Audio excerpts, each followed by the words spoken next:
So today we're talking about Hurricane Melissa, but this is really a tale of two different storms. You have the real one, a monster of wind and water that tore a path through the Caribbean. And then you have the other one, a storm of clicks and code that completely flooded our social media feeds. To really get a sense of how serious the real storm was, you just have to listen to the people who actually lived through it.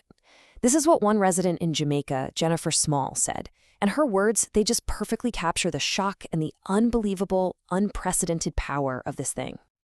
All right, so here's how we're going to break this down. First, we'll get into the physical storm itself, one of the strongest ever recorded.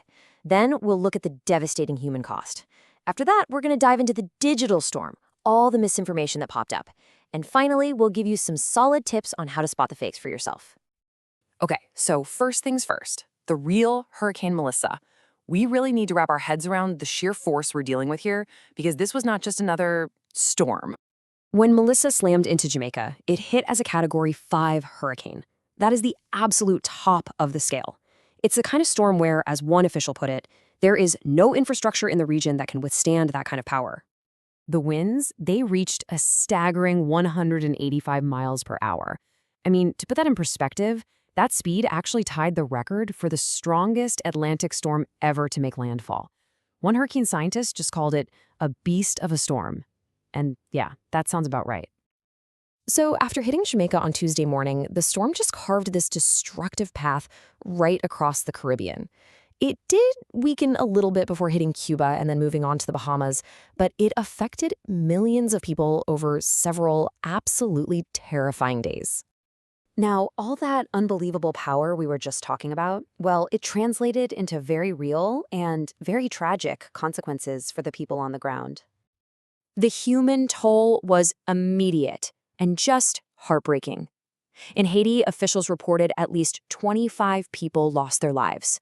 And what's so tragic is that 10 of them were children in a single coastal town where homes just collapsed in the flooding. Jamaica also reported at least 8 fatalities. And the physical damage? It was immense.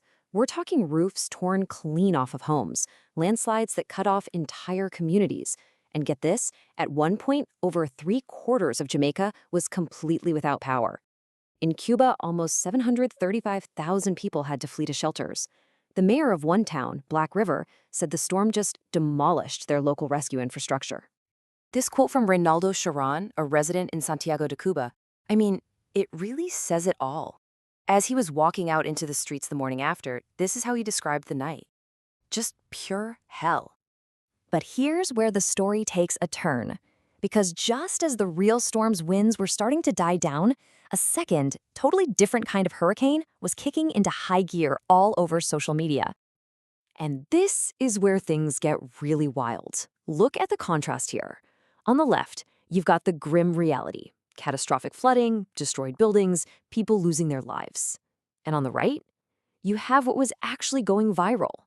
AI-generated videos of sharks swimming in a hotel pool. A completely made-up scene of an airport being destroyed. A fake image of a man clinging to a palm tree. None of it, not one bit, was real. And we're not talking about a few small posts here. These fake clips were a massive phenomenon. They racked up millions and millions of views on TikTok, X, Instagram, all of them. People were using these new AI video generators like Sora to create these incredibly realistic-looking scenes that were pure fiction, and it just sowed confusion when people really needed clear, accurate information. And that leads to the really obvious question, right? Why? While a real disaster is unfolding and people are actually suffering, why on earth would anyone spend their time creating and spreading fake videos? Well, for a lot of these creators, it really just boils down to attention and money. On platforms like X, users can literally get paid based on how much engagement their posts get. YouTubers earn ad revenue, so a video that gets millions of views, even if it's completely fake, can earn that creator thousands of dollars. They're basically turning a real-world disaster into online cash. Okay, so this brings us to probably the most important and practical part of this whole thing. How can you navigate all this noise? How do you protect yourself from getting fooled? Think of this as your personal 4-step toolkit. First, always check the corners of a video for watermarks from AI generators. Sometimes they're blurred out, which is another red flag. Second, inspect the details. AI still makes weird mistakes, like garbled text or objects that just blend together in a way that doesn't look right. Third, and this is a big one, check the source. Is it some random clickbait account or a verified news organization? And finally, just trust your gut. If a video of sharks swimming in a hotel lobby seems way too wild to be true, it probably is. And look, this problem is not going away. As experts like Sophia Rubinson from NewsGuard point out, the technology is just getting better, it's easier to access, and the fakes are getting more and more convincing. In the past, you could look for things like distorted text or weird movements, but a lot of those old tells are disappearing fast. So, we'll leave you with this question to think about. We know another natural disaster is coming. That's inevitable. But in a world where fake videos can be created in minutes and spread to millions of people in just a few hours, the real question is, will the truth be able to keep up? It's why being a critical, maybe even a little bit skeptical consumer of information has never, ever been more important.